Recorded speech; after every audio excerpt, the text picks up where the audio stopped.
listening to a Bored to Death Mandocast, talking all things Star Wars in easily digestible chunks.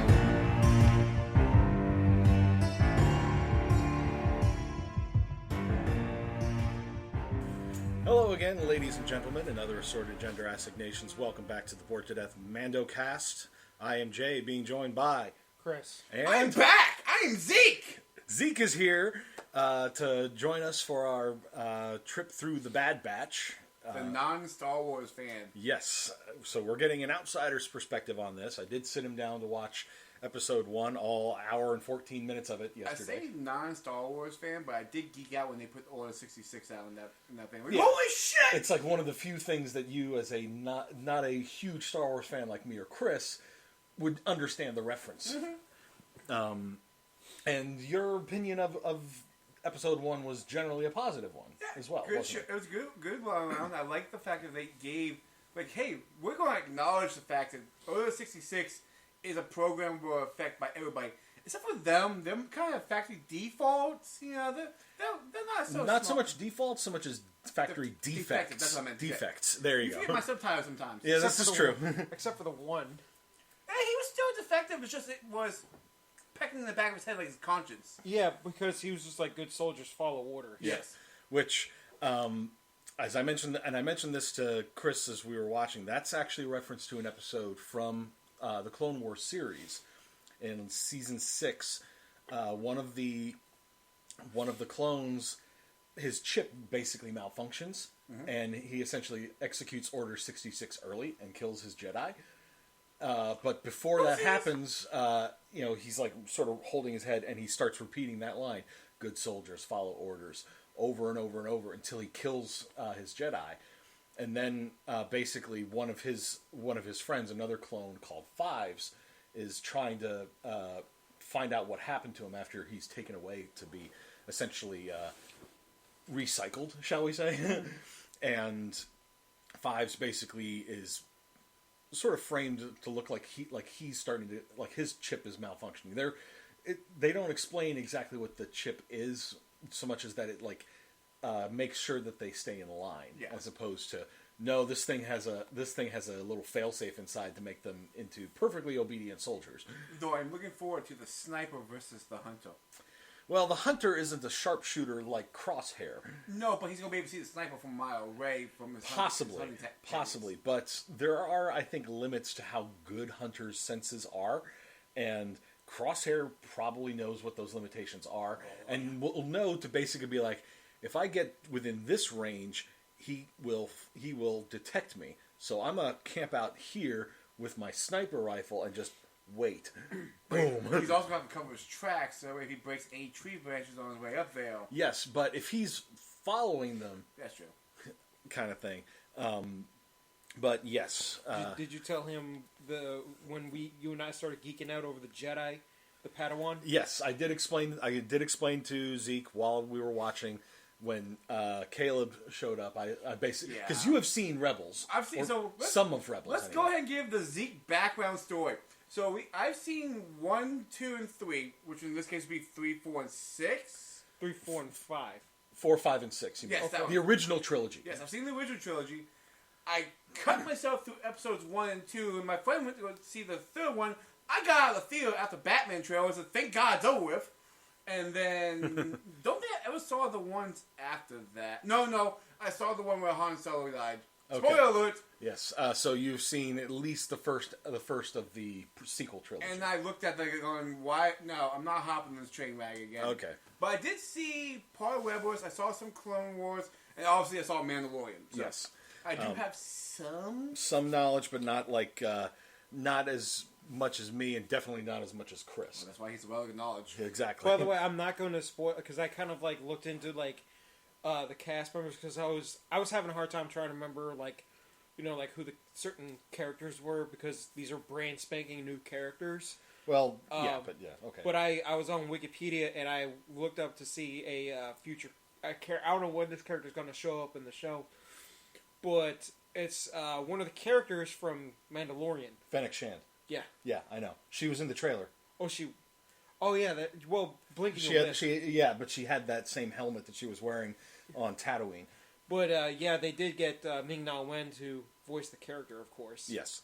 Was that the chick from Agents of S.H.I.E.L.D.? Yes. Yeah. Okay. Well, if you really want to put into perspective, she's the voice of Mulan.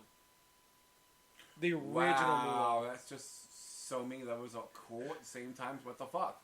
Ming-Na Wen is actually a Disney legend because of all the work that she's done with Disney. Every time they bring Mulan back in any animated form, whether it's video games or not, it's her voicing it. Cool. Yep. So, and I think I know I talked about this with you, Chris, and I talked about it with you after we watched it. I'm gonna go ahead and put this on record, as it were, now. But I had a new theory about Omega. Oh yeah, this one. And it was as I was rewatching it with you, it was towards the end of the episode, just the way that her hair is sort of swept back a little bit, and just some of her mannerisms as she was looking around their shuttle as they were leaving. I was like, wait, is she? And I thought, is she like supposed to be like Palpatine's daughter somehow? Because I expressed the theory that she is Force sensitive, and I'm still holding to that theory at least. But I'm now wondering if she is Palpatine's daughter, and that she's the one who later becomes the mother of Rey from the sequel trilogy. So we don't know yet. This is all just speculation. Pure speculation. I don't know off the top of my head how many episodes there are in the Bad Batch. I honestly couldn't find out.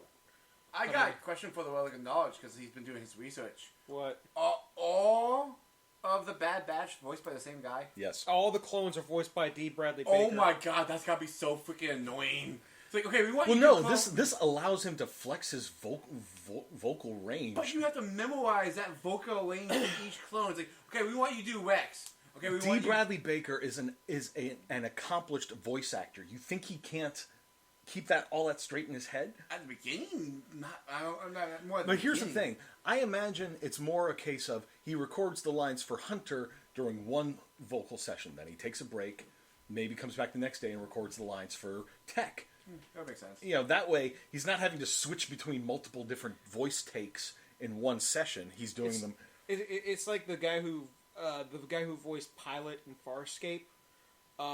He openly admitted that doing the voice for Pilot actually exhausted him. Apparently, we're having some technical difficulties on our end. What? You are now offline. Oh yeah, we're having a few issues with the router right now. Oh, I was playing with my phone. Didn't work out. Mm-hmm. Okay. One of our roommates is upstairs trying to troubleshoot it. Okay, cool. Okay, I just looked it up. Apparently, it's 16 episodes. Nice. I don't like knowing the names of episodes, to be honest with you. Because it kind of kills out the surprise. Like, Yeah, but at the same time, it gives you it'll get you excited as it gets towards the end of the season because you know stuff's going to start picking up. True. But I glimpsed a trailer that dropped today for Bad Batch, which I think is just sort of like, now you've seen the first episode. Here's sort of a little mini trailer for the series, and they're apparently going to become like a mercenary crew, which makes sense. Yeah. And, it's like the A-Team, but in Star Wars. Convicted for a crime. They didn't commit. I literally want to see the intro for the show redone with the A-Team theme. or somebody to put together like an A-Team opening thing, because the Star Wars series that they've been doing on Disney Plus, and really even in Clone Wars and Rebels, they didn't really have an opening credit sequence. It was more just sort of like, flash of the title card and then just into the episode. Yeah, but I'm saying like they could like do like a super cut of like just scenes with the Bad Batch crew, and Da, da, da, and da, da, da. I just can't get that image of Destiny out of my head.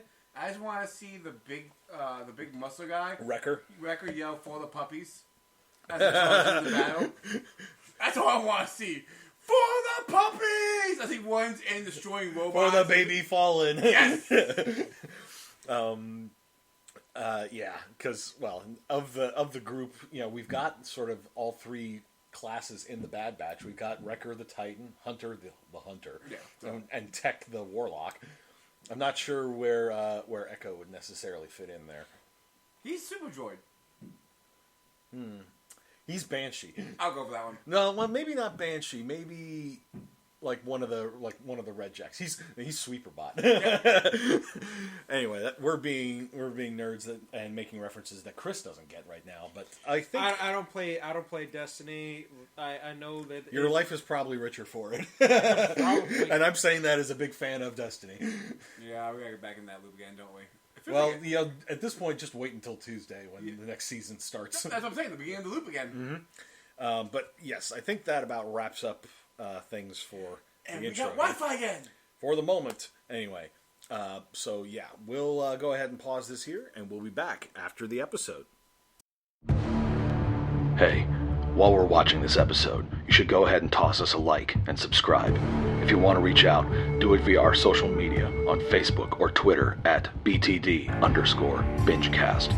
The Bored to Death Clan is part of the CKCC Radio podcast tribe, including J Bunny's Music Hub, the Race Nerd Podcast, Real Paranormal Talk, Ranking Tracks, Motivational Moves, Park Hopper 101, and The Nerd Table. Imperial credits may not be worth much, but remember to support CKCC Radio on Patreon. I have spoken.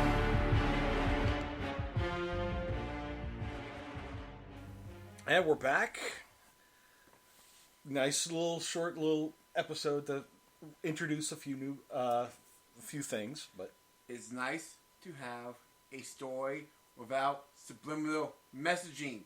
Besides be a good parent one, that was a nice one to have on there. Well, you mean without having a moral to the story kind of thing? A moral doesn't hit real close to home or time frame or anything like that. Yes. Okay, because I don't really remember a whole lot of subliminal stuff going on. I mean more of our recent binges. Okay. This is just really, here's a story, let's enjoy it. Yes. And the only thing, this reminded me of a Saturday morning cartoon. It reminded me of Saturday morning cartoons for adults. Because the premise for this one was kind of a family one. Yeah. We have Omega and the bad gang. The Bad Batch. The Bad Batch. It's literally the title of the series. I want to call it the Bad Gang. I don't know why. The Bad Batch. They're trying to figure out how to place with each other. And then the leader. It's a scene that he's not dad material at this point in time. Well, neither was Mando, and we saw how that worked out. Yeah. And we were as we were watching this comparing it a lot to the Mandalorian. Yes. Hunter is a good foil to Mando in that respect. They're both sort of not really used to being dads, but in Mando's case, the paternal instincts came on strong with Baby Yoda. Well, technically, and with Hunter, it's just he does want what's best for her, but he's also not as overprotective of her. Well, Hunter already has one kid. Yeah. Okay. Hey, let's be a little bit fair to Wrecker. He's not a kid. He has the mind of one. There? What? How did I know that you were going to go there? Well, I mean, for God's sakes, he freaked out in the last episode because he missed his teddy bear. Well, I guess it's bunny though. His little bunny plush thing, and you just know they're probably gonna market that shit. Oh my God! Build-A-Bear. Build-A-Bear. And yeah, so basically the gist of the episode was, as they mentioned in the last episode, they swung by Sector J-19 to Seleucame, I believe was the name of the planet, which is where we're reintroduced to Cut, the clone who deserted back during the Clone Wars cartoon, and has now married a Twi'lek, and they have a couple of kids together, and. So half Twi'lek, half clone. Half Twi'lek, basically, because they're half human. Yeah, I know. But yes, half clone. And the Bad Batch is literally just stopping by there to lay low for a little bit before moving on. Oh, also to learn a technique, to learn to blend in and never be found again because they're being hunted.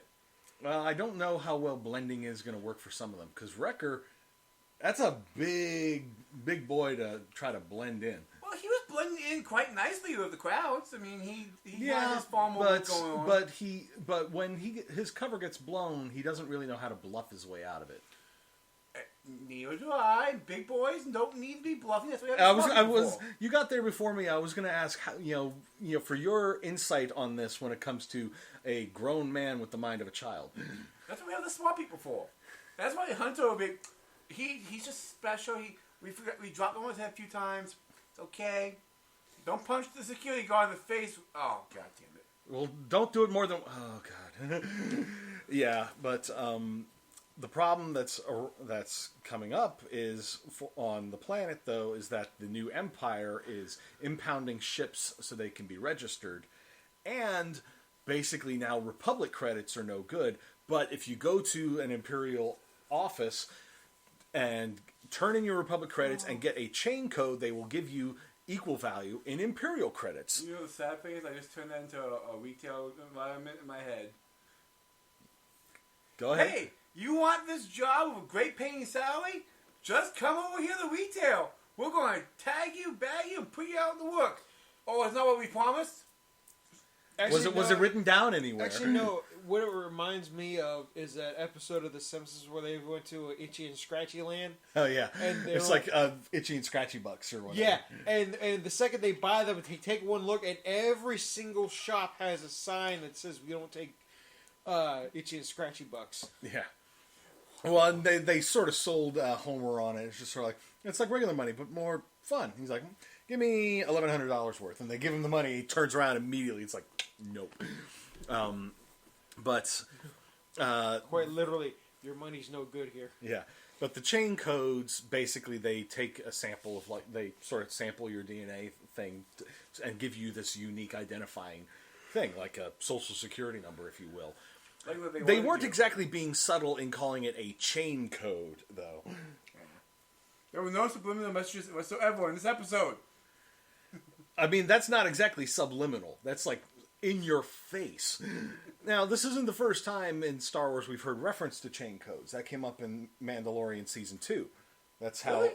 Yeah. Boba Fett basically showed Mando his chain code to basically prove who his father was, and to sort of establish his claim to the armor, because his chain code was in that armor. I didn't think that was a chain code. I thought it was just a family tree he was trying to show off. Well, that's what I thought too, and I didn't think too much of the chain code thing until it's brought up here, and then I was like, geez, suddenly it's not so subtle. Nope.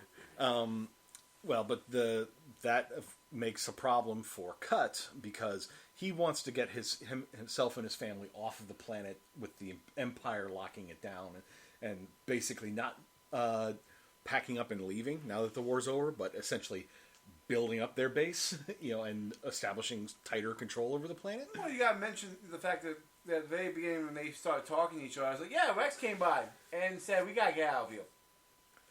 Yeah, okay, yeah, they did sort of mention that Rex had popped by the day before, and basically was just sort of suggesting that y'all might want to get out of Dodge. Yeah. Which brought my favorite part, and I have to bring this up, and then we'll go back to what you're talking about. The chips. I love tech. Oh, I love tech. Why didn't you mention it? Yeah, I just thought about it because we were talking about Rex, and then we were talking about the chips in the heads. They were because they brought up the whole inhibitor chip thing, and Omega, who had worked as a medical assistant for Nala Su, then explains what the inhibitor chips are, and they turn to Tech. They turn to Tech. It's like, how come you didn't mention the chips? The programming was because of the chips. He's like, I didn't think or it's like you didn't ask, sort of thing. The second time he said, I thought it was common knowledge here.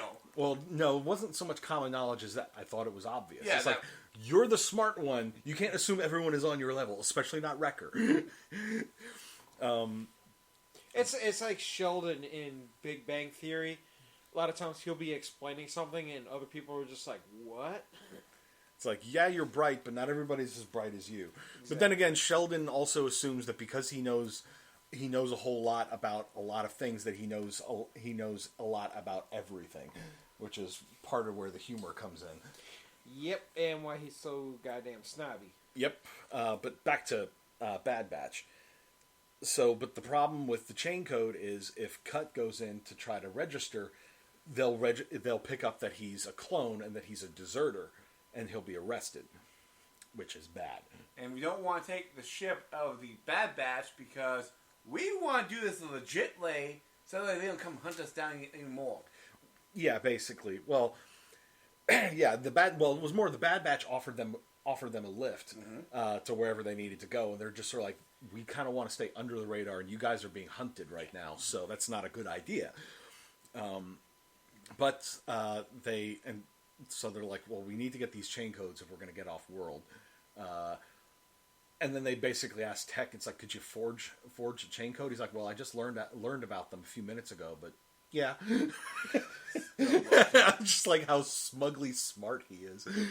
And so then it's just a matter of sneaking into the Imperial base, stealing the discs which are basically just like cards, really, but that the chain codes will They're like go credit on. cards with chips inside of them. Yeah. That's called a debit card. Yeah. And the little tablet that they need to use to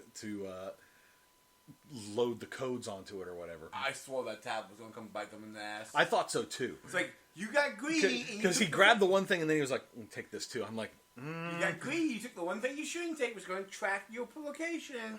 No, it wasn't the case. No, it wasn't the case. That we know of yet. But as part of all this, we also got to see Omega having her first experiences with the world outside of the lab. No, I love it how, like, when they get out and she sees the sunlight for the first time. Zeke, you go ahead and say what you said. It's like me coming out of work for the first after the day. Oh God, the sun, it burns. The cursed day star, Yes, it burns. Because Zeke goes into work At like before Dark 30. Yeah, before the sun is even up. I used to work shifts like that when I worked my 12s at the help desk because I was getting up at like 4 a.m. I'd get to work before the sun was up, and then you get home as the sun was setting. Yeah. But no, like she comes out, she gets off the ramp and steps foot onto dry land for the first time ever. Dry land is not a myth. Kneels down and just picks up a handful of dirt and just like watches it slowly fall out of her hand back onto the ground. And she goes, "What is this?" And I just went, dirt. I love how many references we can get from just one simple action of grabbing the dirt, letting it slide through your hands, and all of us came up with a different movie line. Yeah. Like you did the one from Bill and Ted. Yeah. We are like dust in the wind. And you went with yours, and I went for Waterworld. But yeah, she was just sort of really excited about seeing stuff that wasn't, the inside of a lab. And all wasn't she ever saw was ocean and rain. Yep. And labs. And labs. Yeah, that was the other thing. And then when she gets introduced to Cut and Sue's children, they take her outside to try to play with her, and they have to explain to her how to play catch. They have to explain to her how to be a kid. We got the opposite moment of Mandalorian. Mandalorian's like, no, don't leave us, don't leave us. She looks at him and goes, Hunter goes, yeah, get out there, go play. Yeah. But without saying the words. Yeah, he basically just sort of nods like, yeah, it's okay. Nah, she's fine. No, she's not.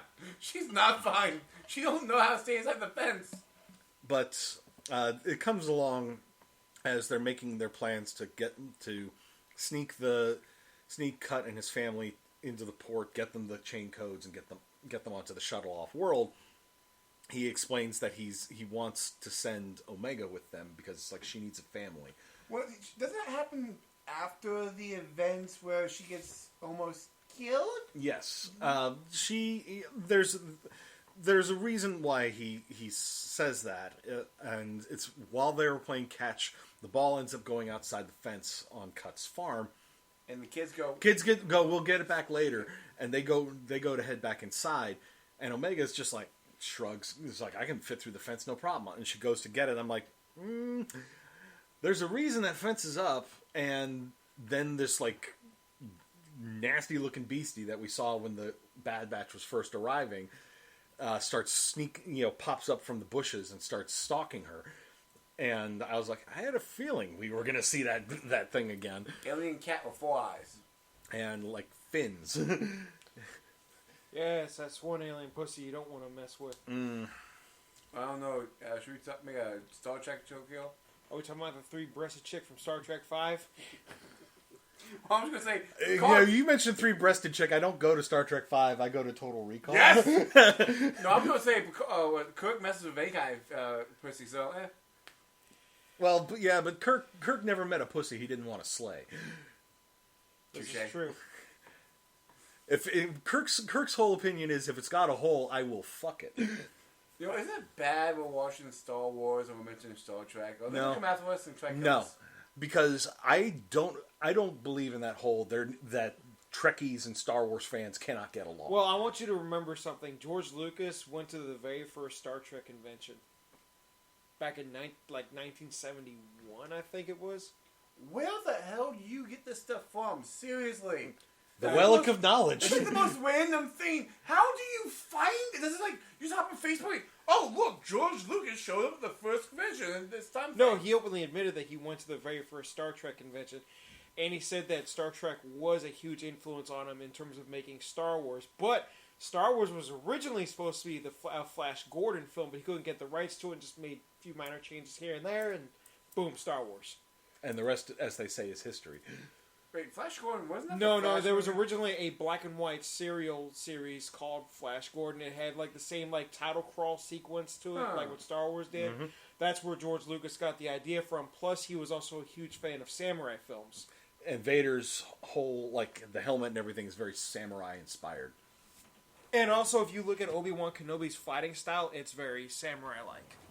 Especially if you go to that episode of Rebels where Darth Maul tracks him down on Tatooine. The fight is very samurai-like. It's like the two of them just sort of standing, like staring each other down with their swords drawn, and there's like a long pause as each is waiting for the other to make the first move, and then finally it's a single stroke battle, like a classic samurai. Yeah, like my dad, I showed him that episode because I was like, Dad, you're gonna really really like this episode, so I showed him that episode. And while they were doing the stances, he says, "This is very, like Seven Samurai like." So yeah, you can see. Or Kurosawa, more like Kurosawa in general. Yeah, basically, and just based off of Obi-Wan's stance the entire time during that one scene. Yeah, but back to Bad Batch. But after this whole incident and the Beast gets driven off by Sue. Sue turns out to be an excellent marksman. She just gets up on the roof of their house and she's like ping, ping, ping over Hunter's shoulder, who's now coming out. Yeah, he basically comes over the fence. Well, yeah, at this one's thing with providing long range support while the other one is getting up close and personal and doesn't mind getting up close and personal. Mm-hmm. Doesn't matter if it's an animal or not. But the fact that she doesn't hesitate to take the shots. She took multiple shots where he was close up and personal. That's a accurate shoot. Now I'm wondering if we're not going to see them pop up again in a later episode, and we're going to have a sniper duel between her and Crosshair. I would like to see that. Me too. But at any rate, but it was this whole incident is what led. It would be tech versus non-tech because she did that without any tech support, and but he always has that thing that goes down, and he can see things. But he's explicitly stated to be an expert shot even without it. That's just like for extra assistance. But at any rate, this close encounter with this beastie, sort of scares Omega, and she sort of like hides on their ship to brood about it. I don't think that was the reason why she was hiding. I think the reason why she was hiding because the way that Hunter came up. Because remember, Hunter came up and treated her like a soldier. What were you doing? Yeah. That's unsafe. Why? And then, what's his name? Cut comes up and goes, she's not a soldier. And he leans down and does he does the parenting thing. Are you okay? It's all right. You're safe. Don't worry. And even Wrecker was like, is she going to be okay? Like, he's like, oh, God. Is she all right? And he's like, it's going to be fine. That's what I think made her go to up on the ship. Was like, I made a mistake. That's fair. I kind of had had slipped my mind, but that was the whole incident that sort of prompted Hunter to be like, I can't do this. Yeah, she'd be better. It's better for her if she leaves with you. And so then comes the whole heist to get the chips and the chain code discs and everything. Because Tech's brain works so smoothly. Well, we get in there and steal the codes. How are we going to get in there and steal the codes? Let's report our ship as abandoned. And they'll take it straight to the impound lot, right inside the base. It's the most simplest plan ever. And then he doesn't discuss it with anybody, except for Echo. Well, he discusses it after he reported the ship. And then, Hunter's just sort of like, and you reported, you did what? And they're like, it's fine, everything's under control. But Omega's on the ship, and they're like, oh. And then she pops out, I like this plan. She just sort of waves from the cockpit, like, I like this plan. Oh, it's going to be, that's what's going to make me want to watch this more and more each time. It's just seeing the interaction. I think you just, like, honestly, I feel like your favorite character was going to be Wrecker. Oh, yeah. But now it's become Tech. It's because it's torn between the physical comedy with Wrecker, because, like, I'll talk about that when we get to that spot. And then Tech... Oh, where he does the triple meeting of the minds thing? No, when the gunfire is happening, he's holding the freaking... Oh, that thing. He's holding things to block the gunfire. He's just picked up this, like, giant crate, and it's just like, dun, dun, dun, dun, dun, literally using it as a shield. So, like, it's going to be the comical aspect of the physical point, and then you have the, the smart-ass comments of Tech. Like, Just yeah. I thought it was obvious. Yes. I didn't see it. I I thought you guys would have figured it out or whatever. If they keep doing what they're doing, I think Tech's gonna get a little bit on my nerves, and then Hunter's. He's a little bit insufferable, but because they're gonna keep wanting that joke. Maybe. I think what is probably going to happen at some point over the first season is something is going to come along that's going to throw him completely for a loop, and it's going to sort of turn out it's like. You don't need to overthink things so much. But yes, back to the heist of the chips and the stealing and the heist pretty much goes off without any issues. Besides, them being caught and no, they get the discs and the little tablet. They get them back to the ship where they're programming them. That all goes fine. Yes. But it's when they need to get those discs to Cut and his family is where they run into a problem because now there's suddenly a squad like in the way. And Tech's like, I'll run them to you myself. And Echo takes one look at the squad out there. He's like, there's no way you're going to sneak past all of them. I do wonder, there's got to be like a fingerprint thing going on because first off, all he did was touch the doors. A security area that is supposed to be only for clone access, as I'm doing air quotes and no one can see these. Right. Well, not Tech. Echo? Echo. Just walks up, touch door, gets in there, starts stealing things. Yes, but he also has the robotic arm, which does the data thing. Yep. But wouldn't that data thing kind of set an alarm off? Because isn't each data thing different? No, the little spike thing that he has is very similar, basically the same as the one is that like R2-D2 uses to hack. But we have an R2-D2 in the, we'll call him the weightlifting bot right now, because I don't know his name, the cube thing. If they both have the same thing, are they both the same data ports? Yes, it's like a universal adapter. Right, He's essentially got a USB plug on his arm. Cool. I can now download everything by turning this as much as possible. Yeah. I hope my firewall is updated. Oh God, virus! I shouldn't have gone to that website. Delete my history. Delete my internet history. So cremate him. Got it. Yeah. But yeah, the heist goes smooth, like you said. But it's the delivery where things start going sour. Yes. Because when they're like trying to figure out how are we going to get these discs over there, they turn their back on Omega, which is always a bad idea. And she just like, yeah, I'll just run these over myself, and she does. But did he finish? I want to go back and finish. I want to go back and watch that spot again. Did he finish programming? Yes. All the chips? Yes. Okay. But what ended up causing the problems was Echo went outside to try to hack the magnetic clamp on it. Yeah. And then a clone, one of the regular clones, happens by. It's like, what are you doing here? This was a D&D moment. So D&D moment. Where the DM just sort of rolls a die. It's just sort of like, so now a guard has come up and is asking what you're doing. I'm the mechanic clone. I'm with maintenance. What was that one? Damn it. And, well, like, he says this, and the clone just looks at him in a moment, and then it's just like, we've got a situation, and then immediately gets stunned by Tech. And that sort of causes a general alarm to go off.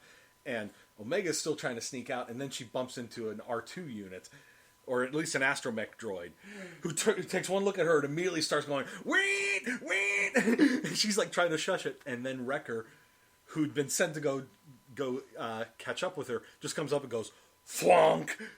Fist to the top of its head, and leaves a dent in it. It was a big dent, too. Yeah, it was a big dent. Like, yeah, you're not going to be able to buff that one out. Oh, yeah. And so she then hurries off while suddenly more clones turn up, and they've turned to Wrecker, and they're sort of like, "Let me see your chain code." It must be in this hand. Wait a sec. It's in this hand. Cronk. Yeah, he literally like holds his hand up and like opens it. It's like, "Oh, it must be my other hand." Oh, and then just grabs the two on either end and just clonks all three heads together. But there are more clones that spot this, and then there's shooting, and then there's the running and the screaming. Yes. Because, the oohs and ahs. Every time you're going to see an ooh and ah movement, you're going to think of Jurassic Park. Especially when he's like... First it's all ooh and ah, and then comes the running and screaming. And he was right. Oh, yeah. But, oh, God. Then comes the whole moment when Omega catches up with Cut and his family, and Hunter is still there. And Omega's like, "Here's the chain codes, but Tech made one too many. There are 5 instead of 4. And Cut turns to Hunter and is like, "You didn't tell her?" Well, at the time, you gotta keep in mind, also Cut was getting really antsy. Yeah, because there was all these other clones walking by, and he's having to keep sort of like turning his head and looking away. Also, Hunter's doing the same thing, but Cut's just real nervous about it. Also, they're getting closer and closer to the front of the line. Mm-hmm. Yep. And it's like every time they sort of pause to try to wait for Omega to catch up, they're like, "Hey, move, keep the line moving." Again, that's what I asked you. So was it you and Taco Bell today? Yeah, because I did get held up in the Taco Bell drive-thru because the guy 2 cars ahead of me was like, he was sat at the window for 5 minutes. Oh, is he that one guy goes, what do I want with Taco Bell? At the window, not the box. Oh my God. If it's at the box, that's annoying, yes. But sometimes they're told to wait by the people inside. When you're at the window and you're waiting for more than 5 minutes and you're not seeing like money changing hands in that time, park the car. Tell them to park the car. Keep the line moving, because there were at least 3 other cars behind me in the line. Anyway. Jay's Adventures in the Drive-Thru. I was getting hangry. Never make this man hangry. Never. I don't get angry very much. When I do, run for cover. That's why you should always have a. And don't hide in the basement. What? Don't hide in the basement. We'll hear you down in the basement. Oh my God! It's like freaking Godzilla walking up there. Oh, feed me! That only happened the one time, and that was because my Uber Eats was late. I remember that. But no, it wasn't Uber Eats. I think it was Postmates. I thought it was Grubhub. It was one of the other. It was one of the others, because it was. It wasn't It might have been DoorDash, but Uber Eats is the one I tend to prefer, because I have yet to have a really bad experience with them. Every other one something has gone wrong. But anyway, so Cut's getting all antsy, but then with the extra disc, then Hunter is trying to explain to Omega, just sort of like, this is safer for you and everything. She's like. She wants to stay with them, but he's like... I want to stay with you. Yeah. And you could tell that it was starting to tug on that paternal instinct that Hunter didn't know he had. Oh, yeah. And that they probably inherited from Django. But we see them get up to the booth. He hands over the cards. The guy's like inserting them one at a time to scan them. And you can see Cut's still getting nervous because there are more clones still showing up around them. I just see this image in my head now. He scans one, puts it down, scans one, puts it down, scans one, bumps into the other pile. Oh, God damn it. I'm going to do it again. Gotta start over, yeah. It's like, wait, which pile did I take this from? But, and meanwhile, there's like a shooting fight taking place out at the impound yard. It's called a shootout. Yeah. Oh, man, I have to scan these damn cards and there's a gunfight over there. I'm missing all the fun. He starts doing it faster. Right? Grab blaster and haul his ass over. No, what's going to happen is you're going to see the clock, you see a clock, be back in half hour. Boom! Yeah. Then he gets shot. 5 hours later. I don't think he's coming back to check our tickets. You just hear everybody in the line go, "Ah!" And meanwhile, Echo is still struggling to get the thing unlocked, and they're just sort of like, Wrecker, go deal with it. And Wrecker just literally yanks it apart. It's not anymore. Wrecker just walks over and rips it apart, and it's just sort of like, it responded to that. Oh, man. So many things Titan smash. There's so many things I would love to see in this show, but it's not going to happen. Yeah. So I want to see Wrecker be voiced by the guy from Armageddon, the Russian guy. Peter Stormare? Yes. This is how we do This it. is how we fix things on Russian space station. That's what I see. Wrecker American components, Russian components, all made in Taiwan. No, Taiwan. He said Taiwan. Oh, yeah, which is still China, technically. The Republic of China, as opposed to the People's Republic of China. Oh, God, what? We'll do history later. Yeah, we'll do a history. We'll do the little geographical lesson later. But, so then they all get on board the ship, or start boarding the ship, and then Omega comes running in. I love the thing as they go through the checkpoint. And you see Cut's wife lean down and place her hand on Omega. Because she knows Omega doesn't want to be there. And She knows that Omega is thinking about running, and that if she runs now, it's going to be a problem. And I want to see, there's got to be a deleted scene or something like that. Because there's got to be a conversation where she looks at her and just gets a nod or something like that to one boy. Because she sees it. She's like, I know you don't want to be here. And then she wants over and go see some. It's got to be a deleted scene. Maybe. Maybe. I that's a subtle thing. It's like, I noticed it, didn't quite register until you mentioned it. I was like, yeah, that did actually happen. That's the way my brain works. I do pick up on a lot of this stuff, but sometimes I don't. It doesn't trigger as significant until somebody mentions it. Because she senses, like she said at the beginning when she got in trouble, kids find a way to get in trouble. And she repeated that. She repeated that again later. And it's like she knew she wanted to get in trouble, and she's like, "It's okay, go get in trouble." Yeah, it's just sort of like if again, it's like if she had run as they were going through the gate, that would have been a problem. Yep. And it would have raised some red flags. Once they're through the gate, before they've boarded the ship, it's easier at that point to slip away. Yep. But Omega comes running back to the Bad Batch's ship. Hunter has to go save her, and he's like shooting kneecaps as he's going. Yeah, I swear to God, he did a John Wick where he aimed down at someone's shins, shot them, and then shot the guy in the head. Yeah, it did feel like a bit of a John Wick moment when he did that. He kneecapped the guy and then headshot. One of the animators probably watched the John Wick films and was just like, I have an idea. Yeah. I want some sort of John Wick moment now in some sort of Star Wars thing. Book of Boba Fett would be a good place to do it. That would be the best. Especially him. Him trying to establish dominance over the criminal underworld. Just like him, marching into some place and just literally drilling his way through Mozambique, drilling his way through people. See, I just see an Indiana Jones moment. Where doing some sword thing or some lightsaber thing or something like that, Bible blade thing, just going around, and Boba just goes, BAM! Or maybe not necessarily a sword thing, although that would be good. I want to see somebody that thinks they're like a gunslinger, so they're doing all sorts of twirls and stuff with their gun, and and maybe even showing off some trick shots while they're doing it. And Boba just waits for the guy to finish, and then just hip fires and kills him.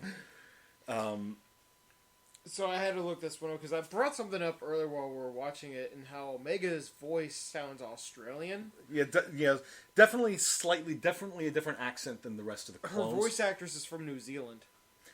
Okay, so that Now that I think about it, her voice does have a similar sort of accent to this women's wrestler in NXT named Dakota Kai, who is also from New Zealand. So, yeah, and to us, our uncultured American ears, Australian accents and New Zealand accents broadly sound very similar. It's one of those things, like, if you listen to them enough, you could probably tell the difference. Mm-hmm. But we're ignorant American fucks, so... There was 2 questions I want to see answered now. I want to know what's the major deal of that pendant on Omega's head. We saw her take it off while she was moping. Yeah. And she wasn't wearing it for the rest of the episode. It's similar, I think, to the one that Nala Sue wears. You know, the Kaminoan that she was the medical assistant for. Yeah, I'm wondering if it's some sort of connection she has to the Kaminoans, or it clearly has some sort of significance to her. But who knows? And then the other one's the one you're theorizing, but you do realize it's not just the hair; it's also the facial structure of her. Facial structure does. That was another thing that sort of made me wonder when I was rewatching the episode last night with you. And so, like, the way that her hair sort of flares out at the sides and sweeps back, and there's something about the structure of her face that's very Palpatine-ish. Yes. But you said you had another. It was that thing. Yeah. Okay. And I wanted the answer to it. You wanted. Is she? Well, and that was another thing when Hunter explained to Cut that she's another rejected, defective clone. Cut pointed out that the Kaminoans never do something without a purpose. So what did they make her for? And that would add more theory to the actual Force sensitive. They gave us a Force.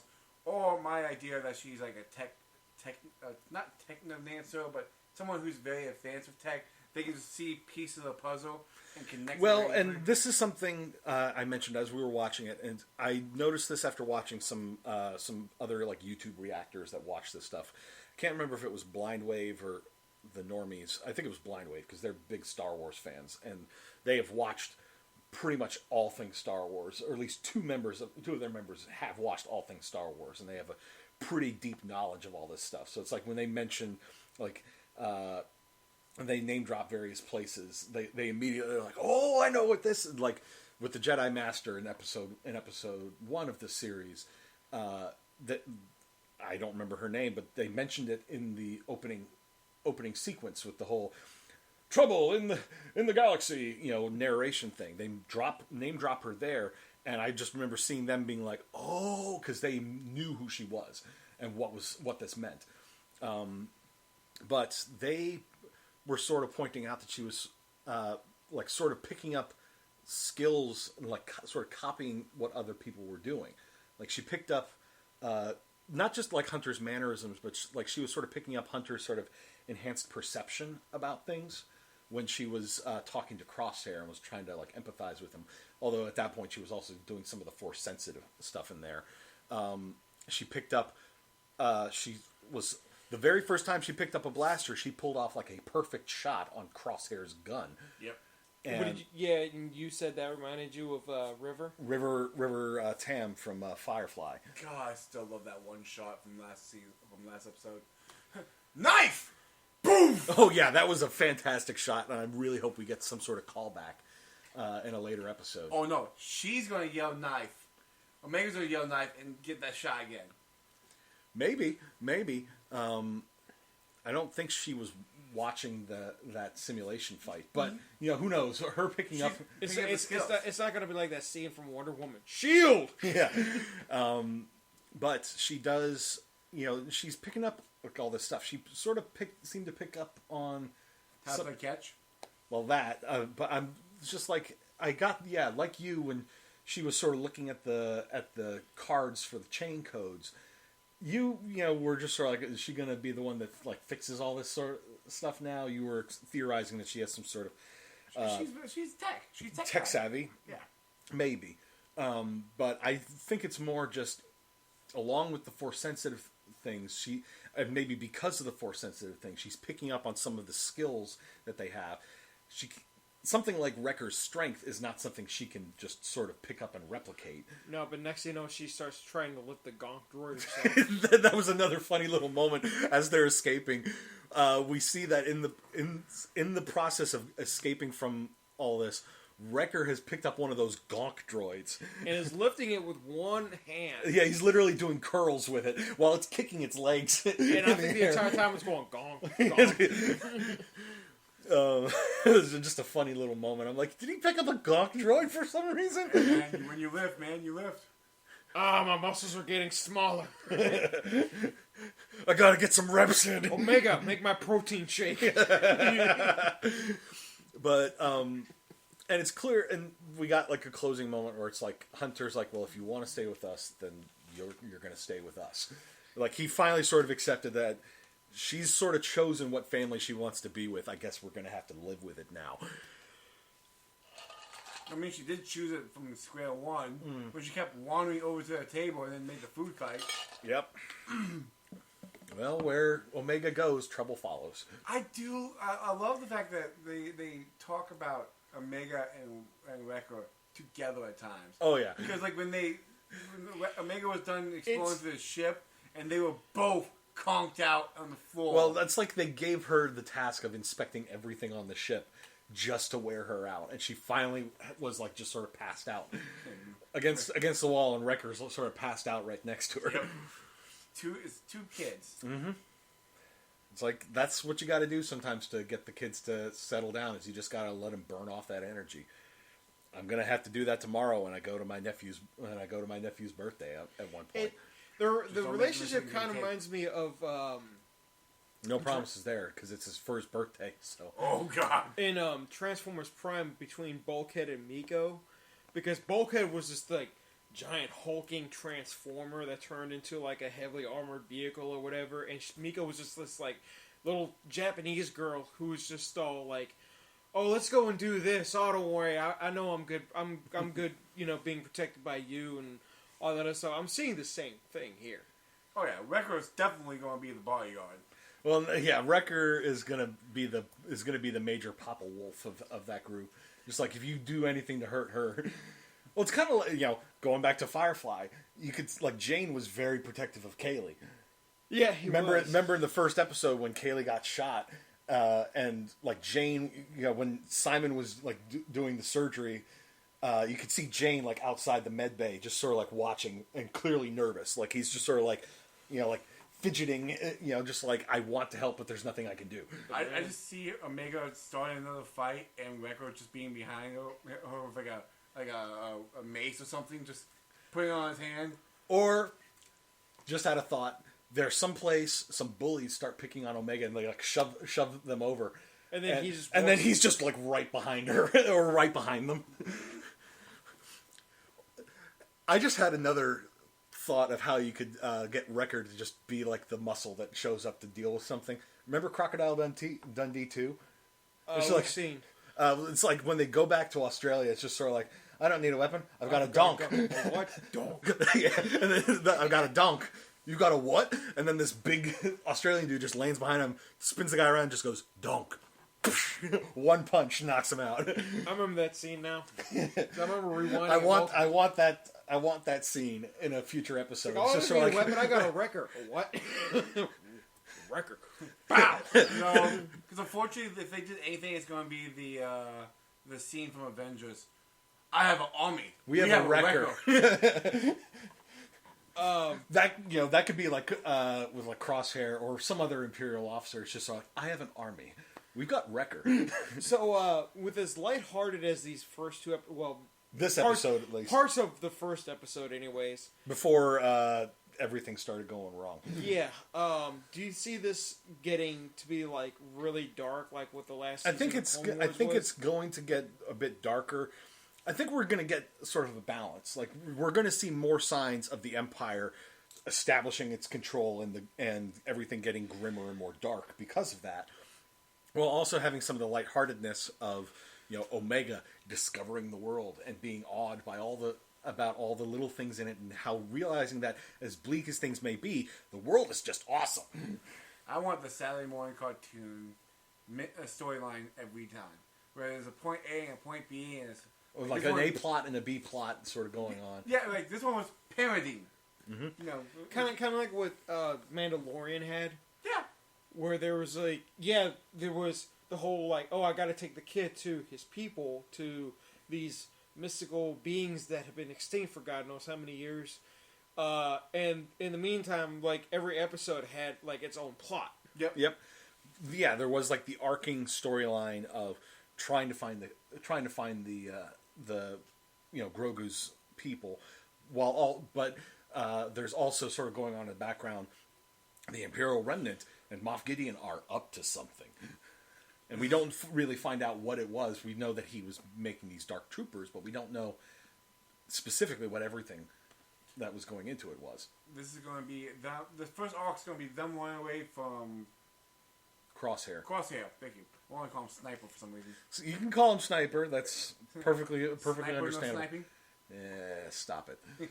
We have Sniper as the main protagonist. He's the heavy that's like chasing them. Yes. Who's through the whole arc, and then they come up with some kind of twist at the end.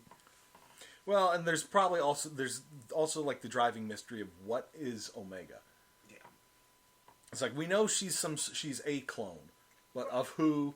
What is unique about her? Well, that's the catch you're gonna have at the end of the season. I'm hoping. So, and later in the season, it's gonna factor in. Yeah. Well, no, at the end to make it so you can get another season going. I'm hoping that's what they do. Like they have their epic showdown with Sniper, and they get through the credits, and then like Omega has her Jedi moment wake up scene. Or it's like the moment when she finally cuts loose with what she can do. Yes. It's like everything up to now has been subtle stuff. We haven't seen her doing like anything like moving things with her mind, like the telekinetic stuff that Jedi like to do. It's all been more the emotional stuff. Yeah. And the pseudo telepathic stuff, like when and some foresight things. In fact, now that I think about it, the foresight stuff, like when she tried to warn Hunter about the mission to Onderon, where they ran into Saw, when she tried to warn them not to go on the mission. Yeah, but she also overheard the conversation, though. Yes, but then there was also when she was talking to Crosshair, and she basically said, "I know what you're going to do, and it's not your fault, but you don't have a choice." She had a sense of what was about to happen to him. I argue that. And the reason why I argue that is she knew about the chips in the head. She knew about the Order 66. She knew from his dialogue, because he kept saying, "Good soldiers follow orders." Mm-hmm. Every time, and that's why. But I do think that there is an element of foresight in there, which is all the more, which just adds more weight to my Palpatine daughter theory, because Palpatine had very strong foresight. He could sort of predict how things were going to go and use that to help orchestrate things to his benefit. See, that's the thing. Like I'm hoping that you're partially right, but at the same time, I'm going with she's a genius. And I don't doubt she's a genius, but I think there is force sensitiveness in there. Oh yeah, there's force sensitiveness in there, but I don't think the foresight kicked in because she's the genius part of her brain was going. And we'll see what happens. We'll see what happens. Yeah. But I do think that there is some. Maybe it's not very strong yet. No. But I think there is some of that in there. But wondering where we're going to go next episode, because at the end of episode 1, we were given a definite sense of where they were going next. Now it's like wide open. We don't know. Yes. So here's a map of every single planet and galaxy in the Star Wars universe. Just throw a dart at it. Well, you'd also sort of have to keep in mind it's just sort of like they're in the outer rim, so that's gonna narrow it down to where they can go. You just threw a dart through a hologram and hit Wrecker in the back of the head. Oh no! It's gonna look like that scene from Guardians of the Galaxy 2 where Sean Gunn accidentally used Yondu's arrow and shot it towards Drax. It's Drax like in the chest, and he's like, "Ah! Ah!" He's just screaming, and you just see him get up and walk away like, "Wasn't me." I've forgotten about that moment for a bit. I hope we get some sort of follow-up on him with Guardians 3. Yeah, me too, but we'll see what happens. Yeah, that's like 2 or 3 years from now. Give or take. But, yeah. Have to wait till after Suicide Squad comes out. Mm-hmm. But, yeah, that, I think, wraps up episode 2 of The Bad Batch. Unless there's anything else either of the two of you would like to add or I want to see a cameo of Jeff Goldblum now and then. In what? In The Bad Batch. It's like a voice of some voicing some character. No. Even better. He has to be the owner of a park of dangerous animals, and he has to be talking just like his character from Jurassic Park. I was going to go with a lawyer of some sort. I was going to go with a guy from Apartments.com. Oh my god! Yes! Would you like to buy this apartment on Tatooine? It's cheap and free. Don't mind the sand. Don't mind the sand people, or the Jabbas, or the Hutt family. You know, this apartment is brought to you by sand. It's everywhere. Get used to it. Oh, and don't leave your Another stuff. Disney reference there. Don't leave your stuff out at night, or the Jabbas will take it apart. That's a trash gathering service. Yeah, there you go. I mean, that is essentially what they do. Yeah, it's just sort of like, here, we'll pay you to take the stuff off our hands. But yeah, my ship, they took it apart. I want it back. They even took the light bulbs. Why? I think they took the glass from the cockpit too. I think they did. But yeah, good second episode. Nice little breath of fresh air, sort of, with a more lighthearted episode after how dark things got towards the end of the first one. I mean, with the ending, the freaking dark ending that we got for Clone Wars, yeah. God, yeah. Yeah, Zeke hasn't seen it, but all I'll say, without giving too much details, is you see Order 66 go down. From like another, like, you see it. It's funny because now we've seen Order 66 get done in 3 different, not only locations, but in 3 different series. There's Episode 3, there was Clone Wars, and now Bad Batch. So I'm wondering if we're going to get. Actually, no. I guess we could say 4 with Fallen Order. True, and now I'm wondering if we're going to get it a 5th time.